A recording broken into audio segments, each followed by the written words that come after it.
Vous écoutez IDFM, il est 13h.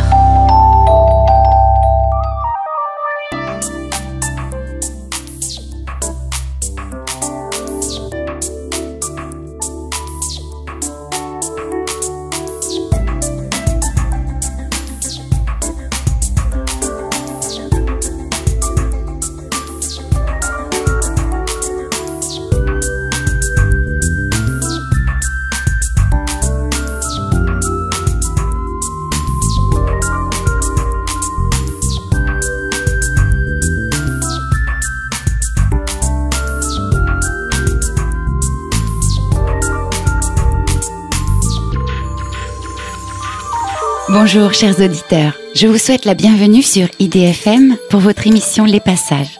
Entendez-le comme vous le voulez, votre rendez-vous mensuel santé et sérénité. Nous traitons tous les premiers lundis de chaque mois à 13h de sujets inspirants qui se proposent de nous éclairer sur notre conscience à être à soi et au monde. Je m'appelle Céline Dupuis. J'ai intitulé le thème de cette émission « Nous ouvrir à l'infini du vivant ». Vous allez comprendre pourquoi.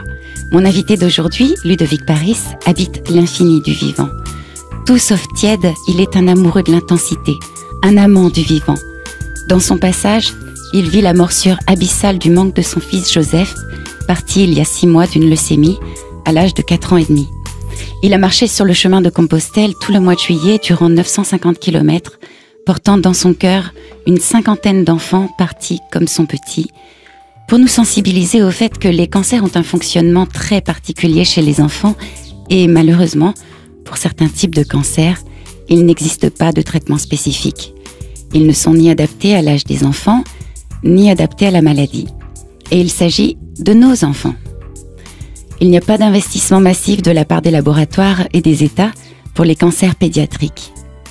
Ludovic Paris a relayé sa marche sur les réseaux sociaux et j'ai vu une lumière de la plus haute intensité possible éclairer ses pas, me faisant passer des larmes au fou rire. Et c'est cet homme qui est avec moi aujourd'hui pour partager le micro sur votre radio IDFM. Bonjour Ludo. Bonjour Céline. Bon, alors, on a tous très envie de connaître ton histoire. Est-ce que tu as envie de partager avec nous ? Alors, on va dire que j'aurais pas pu le faire de manière plus concise que ce que tu as fait dans son petit résumé, mais ce qui fait que je suis aujourd'hui devant toi, c'est que j'ai perdu mon petit garçon Joseph le 4 mars 2021, après 16 mois de combat contre un cancer, la leucémie, donc qui est le cancer du sang. Et voilà, et je suis aujourd'hui sur le chemin de l'après, ou le chemin de l'avec, l'absence en fait. C'est une façon aussi de voir les choses. Je suis le papa de 3 enfants, j'en ai perdu 2. Je ne parlerai pas du premier que j'ai perdu, mais j'ai aujourd'hui Philippine, qui est la grande sœur de Joseph, qui va avoir 7 ans dans 1 mois. Et qui, elle aussi, est sur ce chemin de la vie après la vie de Joseph. Et voilà. Et du coup, le message, c'est qu'il n'existe pas, tu m'expliquais qu'il existe des traitements, mais ils ne sont pas tous adaptés. C'est ça. Alors, j'ai forcément mis les pieds même dans un monde que je ne connaissais pas du tout. Alors, la leucémie, j'ai perdu une amie, moi, il y a bientôt 10 ans d'une leucémie. Elle avait 26 ans et à part de savoir que c'était un cancer du sang, j'en savais pas beaucoup plus. Forcément, quand ça nous touche, quand ça touche notre enfant, les choses sont bien différentes. Et j'ai compris tout au long de ces mois de combat de Joseph, bien que la question du cancer chez l'enfant était pas du tout traitée comme elle devrait l'être, pas médiatisée non plus. Aujourd'hui, les enfants sont traités avec des médicaments qui ne sont pas adaptés à leur maladie, à leur âge surtout. On fait des calculs pas très savants en fait, qui consistent à prendre la taille, le poids et l'âge pour déterminer une surface corporelle qui détermine ensuite la quantité de chimiothérapie ou d'autres médicaments à leur administrer. Ça fonctionne parfois, ça fonctionne pas à d'autres moments. Et quand ça fonctionne, il y a un risque aussi de toxicité sur les organes qui font qu'il peut y avoir des séquelles à vie pour les enfants qui ont reçu ces médicaments. Voilà, et ça n'intéresse pas encore suffisamment les laboratoires. J'imagine que c'est parce que ce n'est pas encore rentable. Il n'y a pas assez de cancer de l'enfant, pourtant les cas augmentent chaque année. Et, oui, tu me disais que c'était 500 enfants, c'est ça ? 500 à 600 enfants par an. Alors après, moi, j'ai pas mis le nez dans les statistiques du passé, hein, donc je ne sais pas combien il y avait de cancers diagnostiqués chez les enfants chaque année en France il y a 10 ans. Je sais qu'il y en a de plus en plus, en particulier les leucémies. On dit que 4 enfants sur 5, j'aime pas beaucoup les statistiques, mais que 4 enfants sur 5 guérissent du cancer. Et c'est pas toujours le cas. Et donc un gros manque d'investissement de la part de l'État pour commencer et des laboratoires ensuite. Donc l'idée, moi, de la marche que j'ai faite en juillet, c'était de sensibiliser les gens justement à cette question du cancer de l'enfant, quelque chose qu'on ne veut pas forcément voir parce que c'est pas très agréable en fait, de parler de la mort qui rôde autour des enfants et qui les emporte parfois. Ça a été le cas de Joseph. Oui, puis tu me disais que les cancers du cerveau, c'est une condamnation à mort. Alors, de ce que j'ai compris, pour échanger avec des parents qui ont perdu des enfants ou des ados de neuroblastomes, ou il y a tellement de noms de cancers différents pour le cerveau, j'ai cru comprendre en fait que c'était quasiment une condamnation à mort, en tout cas pour les parents qui se voyaient offert un joli diagnostic de cancer du cerveau pour leurs enfants. Il y a des chercheurs qui font un travail extraordinaire aujourd'hui, mais s'ils le font, c'est parce que des associations comme Laurette Fugain, qui œuvrent justement pour faire évoluer la science et la recherche sur les leucémies en particulier, et une autre grosse association qui s'appelle Imagine for Margot, il y en a plein d'autres, moi je parle de celle-là parce que c'est celle avec lesquelles j'ai été en contact, qui finance des programmes de recherche très spécifiques, de la recherche assez pointue, donc pour faire en sorte que les médicaments et les traitements à venir soient vraiment ajustés, j'ai pas le mot là, mais adaptés à la maladie très spécifique des enfants, donc au cancer, et à leur âge. Voilà. Et tu commençais à nous parler de ton chemin, justement, oui. Le chemin sur ta marche sur Saint-Jacques. Alors, oui. Tu nous disais que tu étais parti là-bas pour sensibiliser. Oui. Mais qu'est-ce qui s'est passé ? Alors, à l'origine, je partais faire ce chemin pour moi. J'ai cru que ça serait un chemin très intérieur qui m'apporterait des révélations, ou je sais pas. Ça a été un peu différent. En tout cas, ça m'a beaucoup apporté. Et donc, je me suis dit, écoute, pourquoi ne pas faire de cette marche pour moi et en mémoire de la vie de Joseph, pourquoi ne pas en faire aussi un défi solidaire dont les objectifs seraient de sensibiliser les gens à la question des cancers pédiatriques, à la question du deuil de manière générale et du deuil de l'enfant en particulier, et à la question du financement de la recherche. Et donc, pour cette partie-là, j'ai décidé de créer une cagnotte sur une plateforme qui s'appelle la Cagnotte des Proches, donc qui est une plateforme solidaire, pour lever des fonds.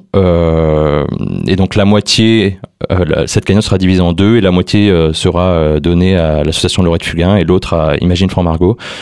Donc j'en profite pour faire la petite pub. Mais oui, il faut. La Cagnotte des Proches, et la page de ma cagnotte, c'est Le Chemin édition 2021. Donc vous pouvez aussi suivre plein de choses sur les pages Facebook et Instagram, donc au même nom, Le Chemin édition 2021.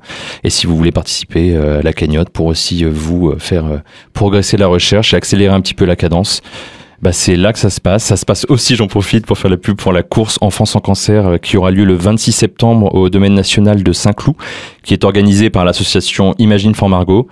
L'idée, elle est toute simple, c'est on s'inscrit, on a un dossard, et pour valider ce dossard, il faut lever 200 €. Alors c'est 100 € pour les enfants et les étudiants, et l'intégralité des dons, puisque pour le coup, Ce qui est donné dans le cadre de la course, c'est déductible des impôts, donc 66% est déductible de vos impôts.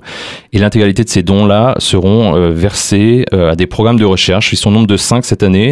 Il y a toutes les infos sur le site Imagine for Margot, si ça intéresse les gens de voir sur quoi les chercheurs qui sont financés par cet événement, donc cette course le 26 septembre, vont plancher pour faire en sorte que les enfants ne meurent plus en fait du cancer. Et qu'il n'y ait plus de parents comme moi et comme tant d'autres. Entre 500 et 600, bon, on multiplie par 2 en considérant qu'il y a un papa et une maman, mais donc plus de 1000 parents qui chaque année se retrouvent impuissants face à l'impuissance même des équipes médicales qui ne peuvent rien faire en fait de plus que ce qu'on leur propose, quitte à utiliser des médicaments, ça c'est ce que j'ai pas forcément dit très clairement, quitte à utiliser des médicaments dont l'usage n'est pas du tout validé par les agences de santé pour une utilisation chez les enfants.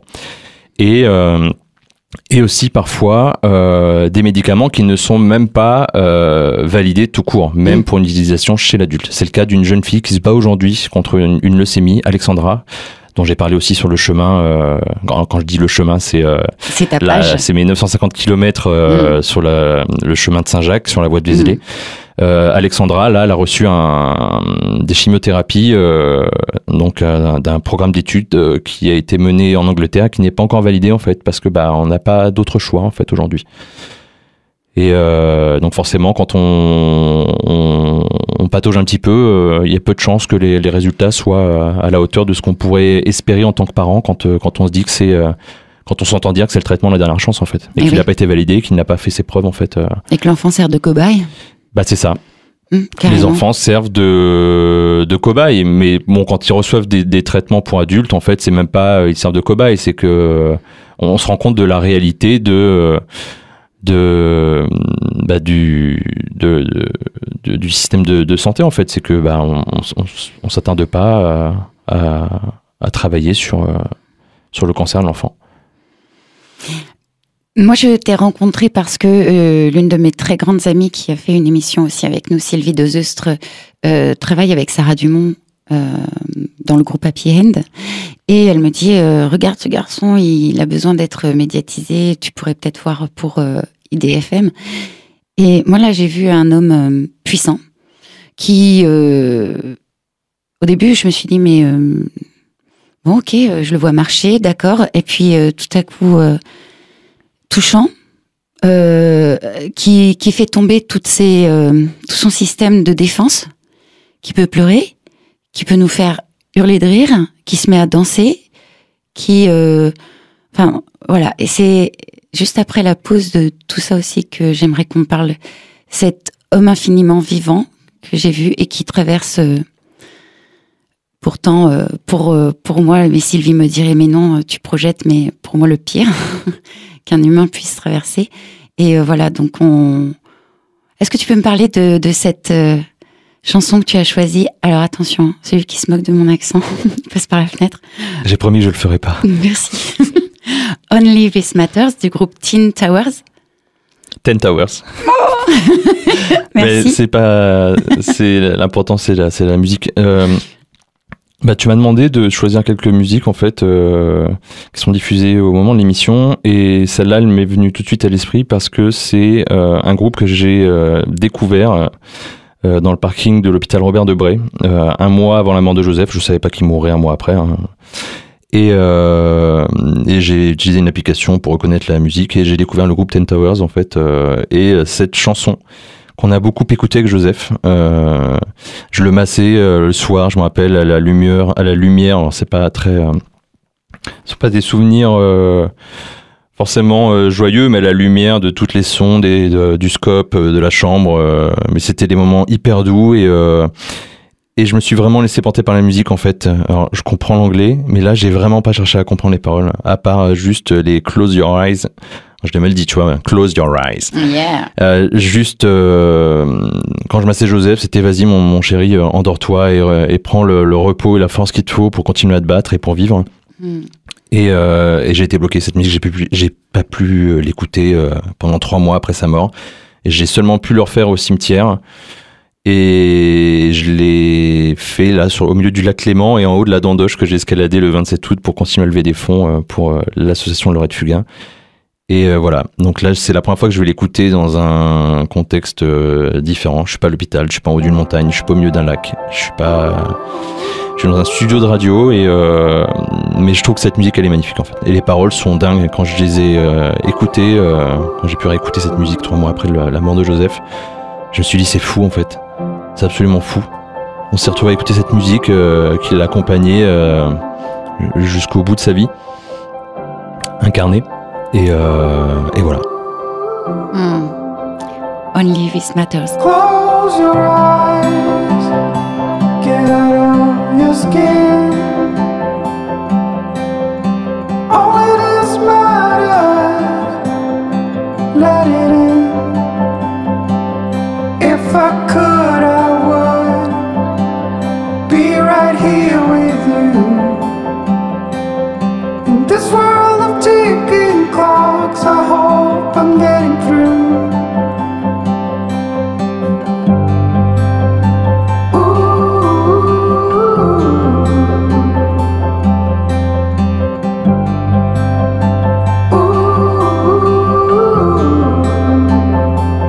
So close your eyes. Do you feel the same? Only thing that matters, without shame, I will let you into my mind's deep.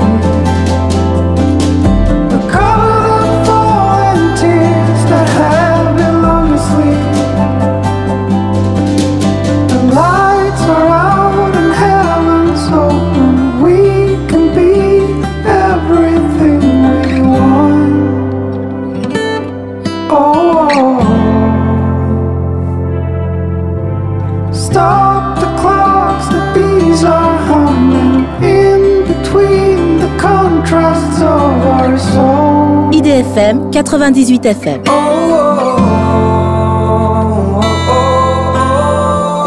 Nous sommes avec Ludovic Paris. Et justement, Ludovic, est-ce que tu peux nous expliquer le chemin? Qu'est-ce qui t'a amené à te mettre en route comme ça? Et puis, quelle rencontre as-tu faite? Et quel message as-tu reçu? Alors. Beaucoup de choses là. Ah oula oui. Ouh là là là là.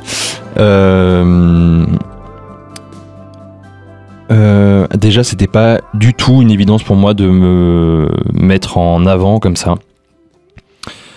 C'était même très compliqué. Je me rappelle la première vidéo que j'ai faite avec ma perche là, je me suis dit mais qu'est-ce que je suis en train de fabriquer? Et pour le coup, je savais que un mois après, je serais presque un pro. Je me disais mais je serais un pro de la perche et de la vidéo sur internet. Bon, j'ai encore des progrès à faire, hein, mais je crois que j'avais besoin de montrer en fait.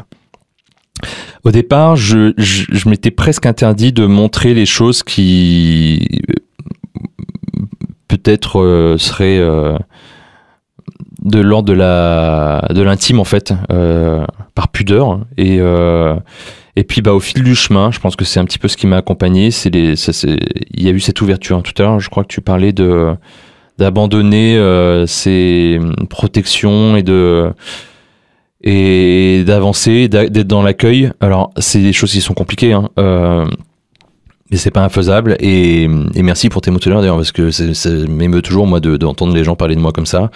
Le mot puissance, je crois que c'est quelque chose, oui, qui me caractérise un petit peu, en fait. C'est que il n'y a pas de demi-mesure, en fait, avec moi. C'est généralement très excessif. Mais je me laisse aussi guider par la vie. Tu vois, on en parlait justement hors antenne, mais souvent je le dis à mes élèves, je leur dis quand je vois quelqu'un qui essaye de prendre le pouvoir ou qui essaye d'avoir le pouvoir, je vois bien que derrière, en fait, c'est rempli de peur. On est tous remplis de peur, hein, bien sûr. Ce corps est rempli de peur. Mais quand tu retournes la pièce de monnaie, il y a une faiblesse mentale. Ça m'a beaucoup aidé de comprendre ça. Parce que quand on est petit, souvent, on peut avoir l'impression, en fait, que ceux qui essayent d'avoir du pouvoir sur nous, en fait, c'est eux qui ont raison et c'est eux qui sont forts. Et donc, en te voyant, je voyais cette vulnérabilité. Et maintenant que je suis grande, pas vieille, grande. Je retourne la pièce de monnaie et je vois puissance. Et c'est ce que je te disais tout à l'heure en disant tu as fait tomber ton système de défense. Et c'est pas évident de faire tomber son système de défense. C'est le genre de sujet, là, le cancer par exemple, et notamment le cancer qui touche les enfants. On veut pas en entendre parler. On préfère pas savoir. Et puis toi, tu te mets en marche et tu fais 950 km pour nous en parler. Et puis finalement, t'es passionnant. Parce que il va se passer plein de trucs, t'as les pieds qui sont arrachés, tu nous montes tes cloques, et puis il y a les ongles qui tombent, et puis tu vas faire la rencontre avec un monsieur. Attends, mais c'est quoi ce monsieur-là qui... Ah oui. Raconte-nous ça. Je me rappelais plus de son nom de famille, et pourtant c'est comme ça que c'est présenté au départ. Je marchais, j'avais mon sac de 18 kilos sur le dos. J'étais sur la fin, là, sur la dernière semaine de marche, qui a duré 1 mois. Et je passe devant cette maison qui était vraiment en ruine, enfin qui paraissait trop en ruine. Il y avait une caravane garée à côté. Genre t'as qu'une envie, c'est de passer vite. Quoi. C'est de passer, puis voilà. Ouais. Et je suis à 50 mètres de cette maison. Il y a un petit monsieur qui sort, qui m'appelle. Et donc je me retourne, je comprends pas ce qu'il me dit. Donc je fais demi-tour, je comprends que c'est sa maison. Et il m'invite à prendre un café. Donc je le suis, alors il me montre la petite vue qu'il y avait sur le petit village que je venais de passer, c'était très beau, mais je me suis dit qu'est-ce qui m'emmène au fond de son jardin, là, qu'est-ce qui va se passer. Puis il était un peu bizarre quand même, enfin il paraissait bizarre. Puis je rentre dans sa maison, et puis voilà, ça c'est la très vieille maison, ce qu'on appellerait un vieux garçon, donc je lui demande s'il habite tout seul, il me dit oui, puis que mes parents sont décédés, donc j'imagine que ça devait pas dater d'hier. Et puis on commence à discuter, j'ai un peu de mal à le comprendre parce qu'il a un accent très prononcé. Et puis il me fait un café. Et d'ailleurs, ça a été un des meilleurs cafés de ce chemin. Je vais pas dire de ma vie, mais pourtant c'est du café que je déteste, le café lyophilisé. Et il m'a servi de l'eau chaude au robinet. Et je me revois me dire, mais oh mon Dieu, mais je vais devoir boire ça, mais en pas politesse. Et puis c'est tellement gentil de sa part que. Mais c'est surtout qu'il y a une discussion. Puis à un moment. Je dis mais quel est votre prénom, parce que sur le chemin on tutoie facilement les gens, et puis même moi toutes les personnes qui m'ont contacté c'était plus facile, et puis j'avais envie d'avoir son prénom. Il me dit qu'il s'appelle Joseph, donc je me dis jusque là voilà, c'est un vieux monsieur. Joseph, c'était assez courant à l'époque. Et puis il me parle en fait, il me parle de ma fille en fait, il me dit Philippine. Et là, dans la tête, je me dis, c'est pas possible, ce gars, il a pas internet, il a pas les réseaux, il peut pas me suivre, il peut pas savoir que j'ai une fille qui s'appelle, qu'elle s'appelle Philippine, mais. Et puis il me dit oui. Il dit le prénom Philippine. Non, il dit pas le prénom Philippine. Et il me dit, il fait un geste en montrant mon visage en disant oui, elle te ressemble beaucoup. J'ai dit mais qu'est-ce qu'il raconte? Je me dis mais où je suis? Et donc je sors une photo de Philippine sur mon téléphone et je lui montre. Il me fait oui. Et là je comprends pas ce qui se passe. Et je me dis je suis arrêté chez un vieux monsieur qui s'appelle Joseph. Après je sais pas comment ça se passe, mais il comprend que mon fils est mort et il y a une autre énergie dans cette petite cuisine là. Et puis Philippine, ça m'a complètement perturbé. Alors là, je suis plus dans le moment, mais je sais que j'ai fait une vidéo juste après, en fait, que j'ai partagée en direct sur les réseaux. Oui, que vous pouvez retrouver sur ta page. Ça. Parce que je pense le chemin édition 2021. Ça sera plus parlant que le souvenir que je peux en garder là, mais c'était un moment très très fort en fait. Oui. Un moment très très fort du chemin. Il y en a eu plein de rencontres incroyables. Je me suis retrouvé à dormir chez des personnes qui avait un enfant qui était sur ses dernières chimiothérapies. Un autre monsieur, Guibert, que j'ai rencontré au début à Vézelay, qui avait perdu un enfant aussi. Enfin voilà, beaucoup de synchronicité, de rencontres au moment où elle devait se produire en fait. Et Tristan. Alors là, étonnant parce que Tristan, tu le rencontres dès le début. Tristan, je le rencontre sur le quai de la gare de Saint-Mizel, à 10 km de Vézelay. Et puis ça s'est terminé en 3 semaines un peu moins de 3 semaines de marche ensemble, avec quelques jours où on a été un peu séparés, mais on marchait pas l'un à côté de l'autre, mais on se retrouvait pour les pauses ou pour le soir pour le bivouac ou dans les gîtes. Ou pour danser skibidi. Vidéo à voir aussi, ou dans la sauce de Renissa, je crois qu'elle est camerounaise, une chanteuse camerounaise que j'ai fait découvrir à Tristan. Mais et aussi Aimé. Ah oui, c'est vrai, ça c'était un défi sur le chemin aussi, c'est vrai. Il s'est passé tellement de choses, c'est vrai que là je me dis que... Alors Tristan, pour en parler et pour rebondir sur ce que tu disais tout à l'heure et sur ce que j'ai commencé à dire sur ce chemin de transformation, parce on dit souvent Saint-Jacques, ça te transforme, l'éveil de Bodh-Gaya auquel j'ai pu faire référence, genre la lumière là qui apparaît. Alors moi ça a pas été le cas, par contre grâce à Tristan en fait il y a eu une reconnexion à celui que je suis. toujours malgré la mort de Joseph, celui qui s'est éteint après ma séparation il y a 4 ans en fait et qui n'était pas ressorti, et de faire le pitre comme ça, je crois que c'est la plus grande chose qui ait pu m'arriver sur le chemin, parce que c'était une reconnexion à une partie de moi en fait, qui a réussi à se révéler malgré l'enfer de la souffrance et de la douleur d'avoir perdu Joseph. Voilà, faut pas croire, hein, y a beaucoup de gens qui sont peut-être dit mais comme, oui, il y a des gens d'ailleurs qui me l'ont dit, mais comment tu fais, oui, enfin les gars, je pleure énormément, mais je vais pas passer mon temps à me filmer en train de pleurer, parce que je peux vous dire que ça aurait pris un sacré paquet d'heures sur les réseaux, et que c'est pas forcément intéressant de me montrer en train de pleurer. Ça m'est arrivé, hein, ça m'a pas dérangé, hein, de montrer mes larmes. J'avais pas programmé, je me suis pas dit je fais un live et je me mets à pleurer. Je savais que certains thèmes, parce que j'avais des invités aussi pour des lives particuliers, allaient forcément remuer beaucoup de choses en moi, et ça ne m'a pas dérangé. Et encore une fois, j'ai pas lâché les protections avec le chemin en fait, hein. J'ai commencé à les lâcher moi après ma séparation, et je crois que c'est ce qui m'a préparé, sans que je le sache, à commencer à accueillir la mort de Joseph. Je ne remercierai jamais aucune énergie, aucun dieu pour sa mort en fait. Je trouverai jamais de sens. De sens. Ça me paraît pas. C'est pas à chercher. Peut-être qu'un jour, tu vois, on en a parlé en off.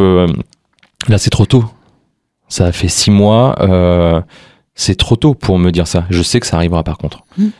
Je sais qu'un jour, je me dirai voilà. En tout cas, c'est parce que tu es mort, Joseph, que j'ai fait ça, que je fais ça. Mais je peux déjà le dire aujourd'hui. Bien sûr. Je me disais déjà à Marseille, quand j'étais en vacances avec Philippine, chez une amie, hein, je peux le dire, Nathalie, que j'ai rencontrée sur un groupe de soutien de personnes endeuillées. Elle a perdu son mari il y a 2 ans. Et on était au Calanque avec Philippine, et je lui ai dit, c'est grâce à Joseph, en fait, qu'on peut vivre ça. Et dans le même temps, je me suis dit, mais c'est horrible de dire ça en fait, parce que je préférais avoir Joseph en fait avec moi. Bien sûr. J'aurais préféré, mais je sais que j'aurais pas été dans les calanques à regarder le coucher du soleil avec mes 2 enfants à ce moment-là, et peut-être que je l'aurais jamais fait en fait. Donc c'est des tensions comme ça depuis 6 mois. Ça va pas. Merci pour ce que tu m'offres de vie, Joseph. Ce que je peux faire aujourd'hui, mais en même temps, je préférais te serrer dans mes bras et t'avoir avec moi. Et cette ouverture a peut-être, on va en parler plus grand que nous. On va en parler après la pause, parce que il y a eu des signes. Oui. Il y a eu des choses qui t'ont troublé. Toi qui es tellement terre à terre, et là, déstabilisé quand même le grand Ludo. On va en parler après cette deuxième pause. Alors, Lean on Me. Ouais, je l'ai bien dit. Pas mal. De Bill. Non, vas-y, Bill quoi? Bill Withers. Bravo. Pourquoi? Cette chanson, j'ai découverte quand j'habite à San Francisco, et pareil, j'aime bien le flow, moi, de la musique, les émotions, l'énergie que ça peut véhiculer en dehors des paroles. Et là, pour le coup, les paroles sont aussi très parlantes. Cette chanson-là, c'est une chanson qui me parle parce que c'est ce que je cherche, ce que j'ai cherché, ce que je n'ai pas trouvé, les espoirs déçus, de la consolation offerte par les proches, qui pour certains se sont éloignés ou ont été absents, ou silencieux. Et Lean on Me, c'est un message super beau de quand ça va pas, repose-toi sur mon épaule, je serai toujours là. Et c'est quelque chose que je peux dire moi à mes amis ou aux personnes qui sont entrées dans ma vie après la mort de Joseph. Même si je vis des choses compliquées, je serai toujours là pour la personne qui en aura besoin. Et 2600 personnes qui te suivent actuellement? Oui. Sur les réseaux? Oui. Lean on Me. Sometimes in our lives we all have pain, we all have sorrow, but if we are wise, we know that there's always tomorrow. Lean on me when you're not strong, and I'll be your friend. I'll help you carry on, for it won't be long till I'm gonna need somebody to lean on. Please swallow your pride if I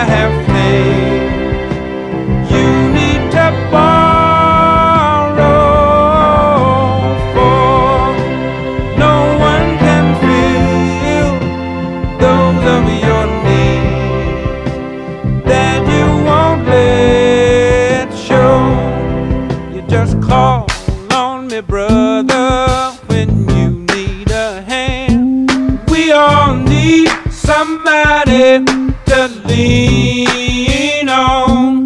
I just might have a problem that you'll understand. We all need somebody to lean on. Lean on me when you're not strong, and I'll be your friend.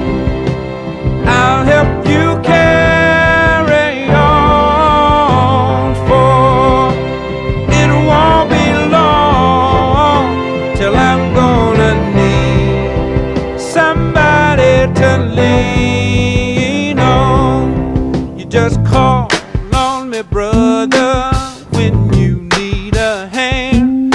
We all need somebody to lean on. I just might have a problem that you'll understand.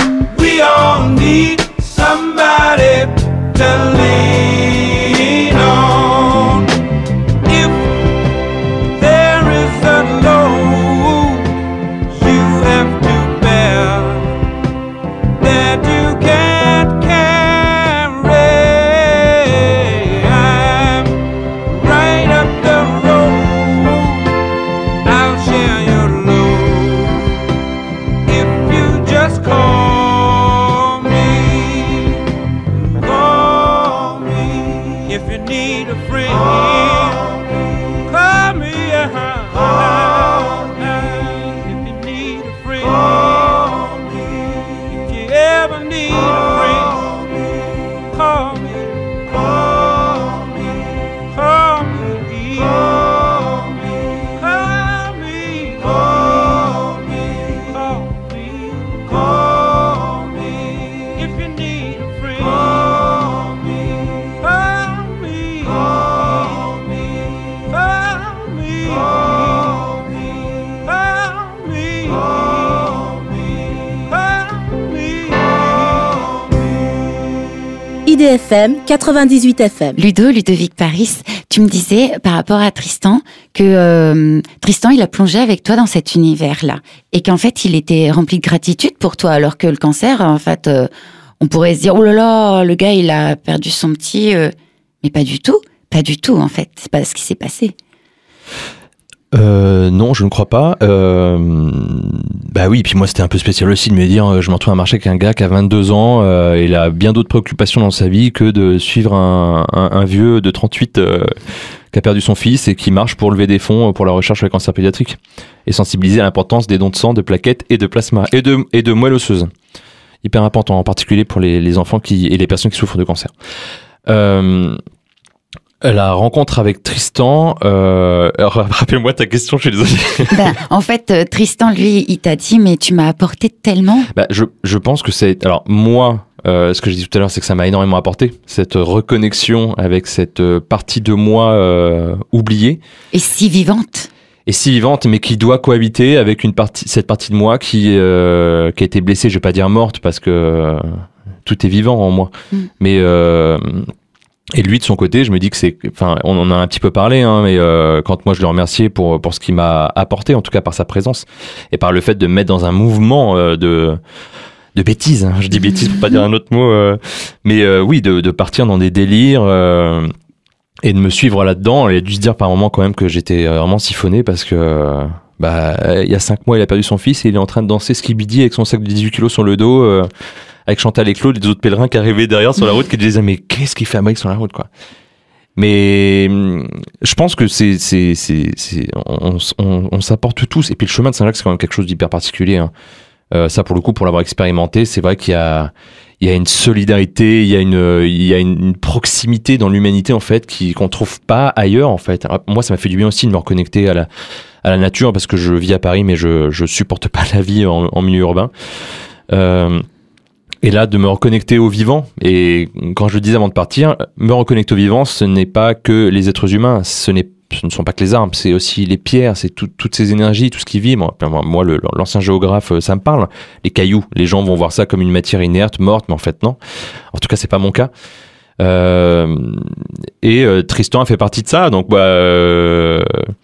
Il va être étonné que je parle autant de lui à la radio, là. Mais d'ailleurs, on va se retrouver, en tout cas, le 26 septembre, parce qu'il va venir faire la course aussi. Oui, d'ailleurs, moi, mon dossard, il faut le remplir. Exactement. Alors, aidez Céline, s'il vous plaît. Mais il n'y a pas que moi. Elle a que 20 € sur ses 200 € à... Oui, il n'y a pas qu'elle. Mais donc, du coup, si vous voulez aider, vous pouvez aller sur la page Facebook Le Chemin Édition 2021 et cliquer sur un des liens où je partage justement le lien vers la sorte de cagnotte qui s'appelle Alvaroom, qui est le site sécurisé sur lequel Imagine for Margot demande à ce que les dons soient faits. Et il faut créditer les dossards de Céline, de Marlène, d'Emmanuel. Il y a quelques personnes en fait qui... Et surtout quand vous voyez que ça dépasse les 200 €, on arrête. Stop. On va sur quelqu'un d'autre. Parce que là, moi, sur mon dossard, il y en a trop. Sur celui d'Olivier, il y en a trop. Sur Philippine, il lui fait avec 100 €, il y en a 180. Et j'aurais préféré que les 80 partent sur quelqu'un d'autre pour valider les dossards. Et c'est important parce que si leurs dossards ne sont pas validés, je dis valider un dossard, c'est pas très français, mais elles ne pourront pas courir. On c'est est quand même punis. dommage. Mais oui, Donc, allez sur la page... courir au marché, parce que... Courir au marché, oui. Et puis d'ailleurs, si vous voulez vous inscrire, vous pouvez rejoindre l'équipe aussi. Ah ben oui, qu'on marche tous ensemble. Parce que Philippine sera là et elle marchera 5 km, parce que la marche, Et c'est 5 si km, on fait une grosse team, on pourrait tous danser Skibidi. Mais pourquoi pas? Mais pourquoi pas? Ça fera un challenge de plus. Et tu parlais du vivant. Et est-ce que tu as vu une vie que peut-être nous, on peut pas voir ou... Tu vois ce que je veux dire ou pas? Oui, quand on est plongé dans la fin de vie de son enfant et puis sa mort, c'est forcément des questions qui interpellent. Alors moi, je suis croyant, catholique. C'est venu bouleverser mes croyances. J'ai cru perdre la foi et en fait, j'ai réalisé il y a 2-3 mois que j'avais jamais perdu la foi et que la foi, en fait, c'est pas tant une question de croyance et de dogme surtout que ce qu'on fait de beaux messages. Et moi, le message de ma foi catholique, c'est l'amour en fait. Et je me dis, qu'est-ce que je fais de ça? Qu'est-ce que je fais de ce message-là? Qu'est-ce que je donne? Qu'est-ce que je reçois aussi? Ça n'a pas été facile pour moi. Et le parcours à l'hôpital de Joseph m'a aidé aussi à accepter de recevoir des petits plats que mes amis me préparaient, qui m'amenaient à l'hôpital, d'accepter les mains tendues, les épaules mises sur le chemin sur lesquelles m'appuyer. Alors, il y en a eu beaucoup moins après la mort de Joseph, c'est un petit peu ce qui m'a bouleversé, mais... Oui, la mort fait peur. Ouais. Les fameux systèmes de protection. Et du coup, oui, il y a eu un ensemble de choses et de signes ou d'appels qui sont venus percuter de plein fouet, en fait, l'homme très rationnel que je peux être en fait. Mais c'est le cas de beaucoup de gens. On a beau croire, je crois quand même en un gars qui a marché sur l'eau, qui a multiplié les pains et fait se remplir les filets de poisson, quoi. Donc, et pourtant ça s'incarne pas véritablement en fait. Et la mort de Joseph, c'est vraiment venu rebattre les cartes. C'est plus un symbole, ça. Oui. Voilà. J'ai eu accès en fait au-delà des témoignages de ces autres parents, de ces autres personnes qui ont perdu quelqu'un, et d'un documentaire qui s'appelle En conscience, qui est vraiment très bien sur les expériences de mort imminente et les sorties de corps. Alors ça, c'est un peu plus farfelu pour moi, mais pourquoi pas. Et c'est surtout des documentaires qui sont hyper étayés par des propos de scientifiques. Et ça, c'est ce qui m'a fait du bien, de voir que la science, justement, ne se bande plus à... s'attarder sur ce qui s'explique et qu'on essaie d'aller un petit peu plus loin, de repousser les limites. Que la conscience n'est pas... Et la conscience... une sécrétion du cerveau. Sécrétion du cerveau. Je sais pas comment le dire. Ça fait un petit peu... Truc dégueulasse. Ok, c'est un peu ça, ouais. Non, mais que la conscience survit, en fait... Enfin, non, pas survit, en fait. Et que malgré le la mort cerveau est du outil corps. de la conscience. Et il y a eu un live sur la page il y a quelques jours avec Yannick Dumay, qui a perdu son fils l'année dernière d'un cancer du cerveau. Il avait 28 ans. Et elle est fantastique. Yannick qui a fait un live avec toi, on peut dire d'ailleurs le nom de son livre. Oui. Il va y avoir encore tellement de jours. Voilà. Et Yannick est dans une posture qui m'épate, moi... parce qu'elle est dans la gratitude. Alors moi, je sais que c'est quelque chose que je suis pas capable de faire encore aujourd'hui, même s'il y a des petits flashs comme ça, où au calanque je dis à Philippine, c'est grâce à Joseph qu'on est là. Mais enfin, Elle a vraiment une façon de voir les choses qui m'épate, qui me semble par moments absolument surréel. Et en même temps, il y a ce lien, justement. Elle a ce lien avec son fils que moi, j'ai pu expérimenter aussi avec Joseph. De manière très concrète. Je t'en parlais tout à l'heure, hier soir. Hier soir encore. Alors que je demandais à Joseph, parce que le retour sur Paris après ces 2 mois, loin de ce quotidien que j'ai jamais vraiment quitté, en fait. Il était avec moi, dans mon cœur, en mon âme. Bien sûr. Mais là, je retrouve un quotidien, un petit appartement, les rituels au cimetière, enfin, c'est compliqué. Et je demandais à Joseph, je lui dis là, mon petit chéri, il faut que tu te manifestes à moi. Alors, je suis pas en train d'appeler, faire de l'exorcisme, des choses comme ça, mais juste de lui dire, moi j'ai besoin de signes, je suis Pierre Saint Thomas. Ouais. J'ai besoin de détruire en fait ces schémas de rationalité.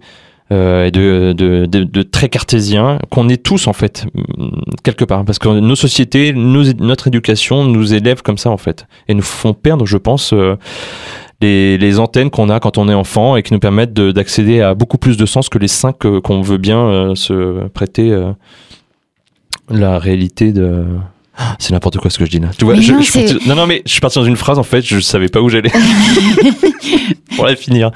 Mais c'est ça, c'est vraiment ça. Les enfants, vraiment, quand on dit, tu sais, mais moi je suis en train de discuter avec mon meilleur ami et tout. Ah non, ça n'existe pas. Ok, plaf, on coupe les canaux. Et si peut-être c'était nous qui, on pouvait pas voir. Et toi, tu demandes des signes très gros trucs. Des gros trucs. Moi, j'ai les petits cailloux en forme de cœur, ça me suffit pas. Voilà, et tu les as. Et les plumes non plus. Je comprends les gens qui se satisfont de ça, mais moi, tu veux du lourd. Je veux du lourd. Je veux du lourd comme moi, en fait. Et puis du lourd, t'en as. Et oui, et donc, juste pour revenir sur celui d'hier soir, parce que oui, j'ai eu ces gros signes, mais d'en parler, là, ça va me prendre un quart d'heure et ça va pas tenir dans l'émission. Mais hier soir, je me suis posé devant la télé, ce qui m'arrive pas très souvent. Et j'ai regardé un film que je pense être un film cuculapral, rien qu'avec son nom. Je dis cuculapral, cuculapraline. Le truc très girly. Alors c'est pareil, je suis un peu dans le jugement en disant ça, c'est pas juste, mais ça s'appelle Happiness Therapy. Et en fait, je suis parti à le regarder. Et je pense que rien que le titre du film et puis l'histoire du film, en fait, je me suis pas retrouvé à regarder ce film-là pour rien. Donc je l'ai regardé en VO, en fait, et les sous-titrages étaient activés sur la télé. Et donc le film m'a beaucoup touché. J'ai pleuré parce qu'évidemment il y a des reconnexions aux émotions, à tout cet aspect qui font mon être, en fait, qui se sont opérés à ce moment-là. Et à la toute fin du film, le générique part et quelque chose que je ne devais pas voir si le film n'avait pas été mis en VO avec le sous-titrage activé, je ne sais pas pourquoi. Je vois responsable de la traduction, je sais pas son nom de famille, mais il y a écrit Joseph derrière, et l'écran juste après, à la place du Joseph, exactement à l'endroit où il y a le Joseph, il y a un autre nom, et c'est écrit, alors je dis Paris parce que c'est mon nom de famille, mais Paris, j'imagine que c'était écrit Paris. Et je me suis dit, mais c'est pas possible. Et surtout que tes yeux voient surtout ces mots-là. Ah ouais, mais je suis obligé, moi je vois Joseph, et je vois Paris derrière, je vois Joseph Paris, c'est en fait... Mais ça s'illumine en attendant. Et ouais, ça peut. Alors, là, oui. Alors, c'est pas un des signes énormes, mais je me dis, c'est quand même dingue. T'en as eu des bien plus gros. Oui, j'en ai eu des très très costauds. Et ça, faut regarder les lives pour les savoir. Exactement. J'en parle. Ah bah oui, j'en parle sur le live avec Yannick, justement, sur les signes. Oui, les signes et les appels. Moi, je dis aussi appels parce qu'en fait, c'est aussi beaucoup une question. Je parlais de synchronicité tout à l'heure sur les rencontres sur le chemin de Saint-Jacques. C'est aussi des appels à être à un endroit. À trouver quelque chose à un endroit, voilà, parce que ça devait se faire à ce moment-là, à cet endroit-là. Et là aussi parce que tu as laissé tomber tes systèmes de défense et que tu es OK pour suivre l'élan qui vient là, et hop, et tu vas à l'endroit où ça te dit j'aime bien dire, ça m'a dit. Ça m'a dit, va là, t'y vas, et... Exactement. Et puis, je te le disais aussi en off tout à l'heure, je sens que j'ai quelque chose de particulier. Moi, je parlais des antennes des enfants tout à l'heure, je pense qu'en devenant adulte, on peut ne pas les perdre. Ça peut être brouillé, hein, les canaux peuvent être brouillés par tout ce fonctionnement très rationnel de la société. Mais tout ce qui est intuition, voilà, je me retrouve jamais à un endroit pour rien, à rencontrer une personne pour rien. Il y a toujours un sens et il se passe souvent de grandes choses en fait. Je vais pas dire que je l'explique pas, je pense juste que c'est un accès à ce que tu disais tout à l'heure, à cette partie de la vie qui est invisible et pourtant invisible mais perceptible. Et que moi je dis être plus nous que nous. Mhm. Oui, mais les auditeurs ils me connaissent, ils vont comprendre. Non, mais y a pas de problème. Tu as choisi Babaye et tout? Oui. C'est quoi? Après la séparation, j'ai rejoint une chorale, la chorale du réseau Picpus.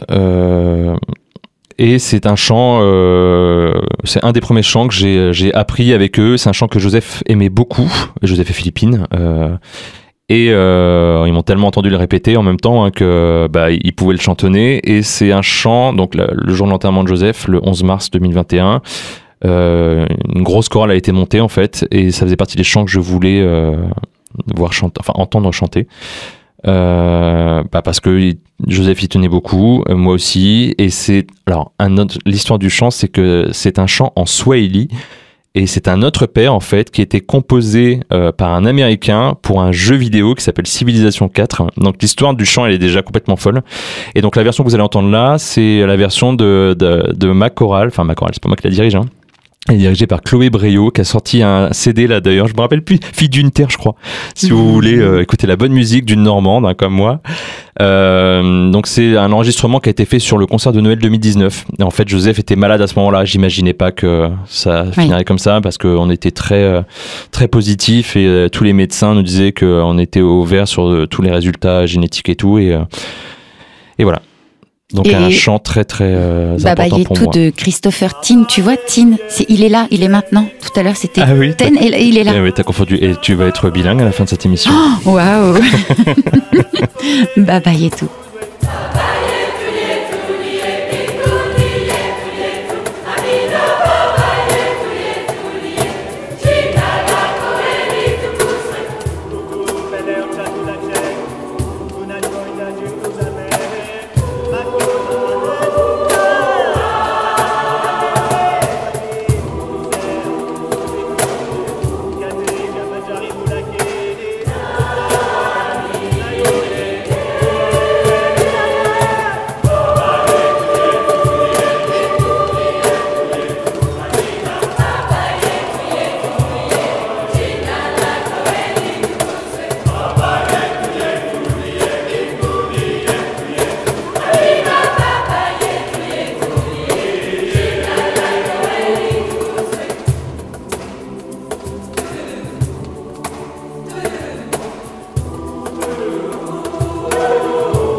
Ludo, nous sommes avec Ludovic Paris.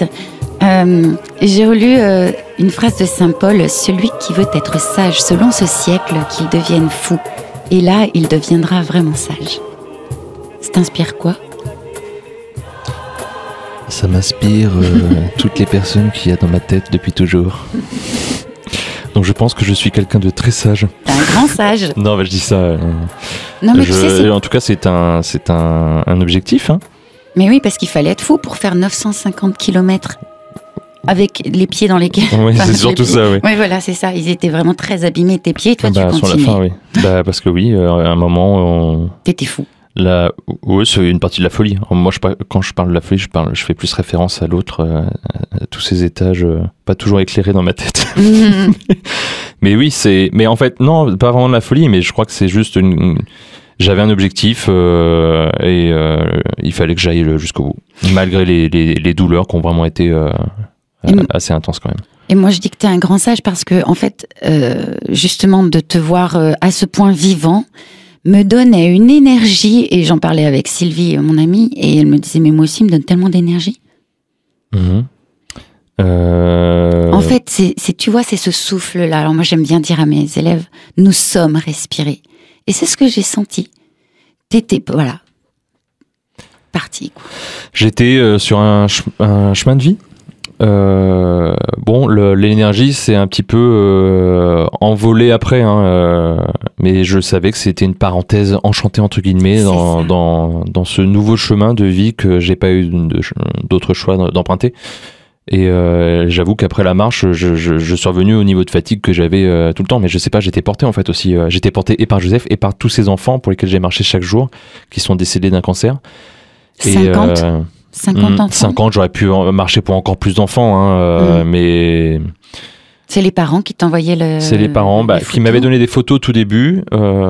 J'avais proposé en fait cette idée de marcher. Et puis après, je me suis dit, tiens, je vais dédier une journée de marche à chaque enfant. Puis il y a les journées où il y avait beaucoup d'enfants, donc voilà. Mais je pense qu'ils m'ont tous porté en fait. Et je pense que ça a fait beaucoup de bien aussi à tous ses parents. Et cette énergie, je pense qu'elle vient de là aussi. Toute cette émulation qu'il y a eu autour du projet. Et j'avoue que j'ai l'impression que je l'ai un peu perdu après la marche, mais je suis plus très actif sur les réseaux, mais il faut que ça revienne en fait. Oui. Parce que ça me faisait du bien et je sais que ça fait du bien à beaucoup de gens aussi, et pas qu'aux parents en deuil, parce que le but de cette page, c'est pas d'en faire un groupe, une succursale des groupes qui existent déjà sur Facebook pour les personnes qui vivent avec la mort d'un proche ou d'un enfant. Oui, et puis en plus, là, pendant le mois d'août, Philippine avait besoin de son papa, tu t'es occupé d'elle, et puis voilà. Exactement. Mais voilà, ça va reprendre sur les réseaux. Et l'émotion, à l'arrivée, n'y était pas. Tu semblais même étonné qu'il n'y ait pas cette émotion. Et en alchimie, on dit que prendre un chemin, c'est aller vers, allant vers. Et en fait, si tu le coupes et que tu dis allant vers soi, est-ce que c'est ce que tu as ressenti ? En fait, il y a eu beaucoup de mouvements. Ces mouvements dont tu parles, je pense que c'était des va-et-vient en fait. Et je pense qu'au moment où je suis arrivé à Saint-Jean-Pied-de-Port, je sais pas vers quoi allait ce mouvement. Et les émotions, elles sont venues, je sais plus si c'était le lendemain, je crois, ou le surlendemain, ou quelques jours après. Il fallait le temps pour moi de redescendre de ce voyage vers moi, vers les autres, vers la vie. Parce qui n'avait pas de but, en fait, finalement, peut-être. Non, mais je pense que surtout que j'ai réalisé très tôt, pendant cette marche, que j'allais pas avoir l'éveil comme Bouddha sous l'arbre, en fait. Je l'ai déjà. Et oui. Et ce chemin, ça m'a juste permis de réilluminer cette zone en moi qui s'est assombrie après la séparation. Je parle pas de la mort de Joseph. Donc je pense que... Oui. Les nouveaux projets me serviront justement à venir amener à nouveau un peu de douceur, et c'est ce qui transformera la souffrance en nostalgie. Bon, moi, je me base sur les propos de ceux qui sont passés par là. Je sais que ça viendra et qu'un jour les souvenirs ne seront pas que douleur et souffrance. Ils seront des moments doux. Et c'est ce que je te dis tout à l'heure quand on écoutait la musique Only This Matters. Je l'ai très mal dit. Mieux que moi. Ça me rappelait ces moments à l'hôpital avec Joseph. Et pourtant, c'est horrible parce que c'était quelques jours avant sa mort. Mais il y a un début de douceur. Je me revois dans cette chambre, dans la pénombre de cette chambre, et accompagner mon enfant dans le sommeil, pas dans la mort. Non. Dans la fin de sa vie ou dans sa vie jusqu'à sa désincarnation. De l'entendre là, t'as senti la douceur arriver. Bah oui, moi en fait, je fonctionne comme ça. J'ai des projections en fait. Je revois les images. J'ai les yeux ouverts et puis c'est une forme de méditation ça, ou d'hypnose. C'est ma psy qui m'a dit ça. Que j'étais quelqu'un qui faisait énormément ça, que je fais de l'hypnose sans me rendre compte au quotidien en fait, de l'auto-hypnose. Et bah et puis je pense que c'est ça aussi pour se reconnecter à soi et à toutes ces petites antennes et tous ces canaux qui nous permettent d'accéder à cet autre monde en fait, qu'on rejoindra tous un jour. En tout cas, je veux le croire. Alors on va rappeler le 26 septembre. La course Enfants sans cancer, organisée par l'association Imagine for Margot. Donc toutes les infos sur la page Facebook, le chemin édition 2021. Voilà. Quoi d'autre ? Il y a la La cagnotte cagnotte. des proches. Je clôturais la cagnotte au moment de la course Enfants sans cancer. Donc, si vous voulez continuer à donner, n'hésitez pas à aller faire un don sur cette cagnotte. Que l'on trouve aussi sur la page Facebook. Sur la page Facebook ou directement en tapant la cagnotte des proches et en cherchant la page Le Chemin édition 2021. Ça va, le nom est pas trop compliqué. Et nous allons parler juste du dernier titre que tu as choisi parce qu'aujourd'hui, Francky, qui est aux manettes, nous accorde de pouvoir terminer en musique. Tu as choisi Heal Me. C'est ça, on dit comme ça? Heal. Voilà, Heal le Me, H. de Oui. Lady Gaga. Oui, alors Lady Gaga, c'est du film Star is Born. En fait, j'ai bien aimé. Alors, moi, j'aime bien la musique et tout ça, donc forcément, ça m'a touché. Alors, c'est pas Lady Gaga en mode Fury avec Non. les chansons comme on pourrait la connaître. Il est magnifique ce Mais clip. c'est une belle chanson en fait. C'est sur la résilience, la guérison. Alors même si ça parle d'amour là pour le coup, mais c'est aussi en lien avec ce que je disais tout à l'heure avec le choix de la chanson Lean on Me. C'est que des fois j'ai envie de dire allez, venez, approchez-vous de moi en fait, et c'est un message que j'envoie à ceux qui se sont éloignés de moi en fait, avant que ce soit trop tard, hein. Réapprochez-vous. C'est jamais trop tard. Oui, c'est vrai. En plus, je disais que je suis pas quelqu'un accroché au déterminisme, mais pour me protéger, j'ai pu fermer la porte et reglisser la clé sous la porte du côté de ceux qui veulent l'ouvrir. Voilà. Eh bien, merci Ludo, merci Ludovic Paris, merci Francky. Merci Francky. Merci beaucoup. Merci Céline. Et puis moi, je vous invite à me retrouver lundi 4 octobre à 13h. Et nous serons avec François Constanti, qui est auteur. Et suite à ce qu'il nomme un éveil, selon lui, venu depuis sa sensibilité aux énergies. Alors, il a quitté le monde de l'entreprise et il a décidé d'étudier ce qu'il appelle les nouvelles énergies. Nous en parlons donc le 4 octobre à 13h sur votre radio IDFM. Treat me like a patient, just to keep me waiting, or I'll just be wasted in a crowd of the lonely. I need you to inspire me when I can't inspire myself. I need you to provide for me when I feel like someone else. Lay me down now. Lay me down, touch my spirit, oh. Lay me down now. Lay me down. Heal me. God knows nothing else is gonna heal me. Oh, before it's too late, won't you heal me? Still me on the way for myself, won't you heal me? Heal me, oh. Heal me, oh. Heal me, oh.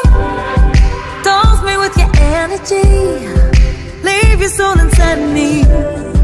Cool me down and calm me, bring me down and love me. Lay me down now. Lay me down, touch my spirit, oh. Lay me down now. Lay me down. Heal me. God knows nothing else is gonna heal me. Oh, before it's too late, won't you heal me? Still be on the way for myself, won't you heal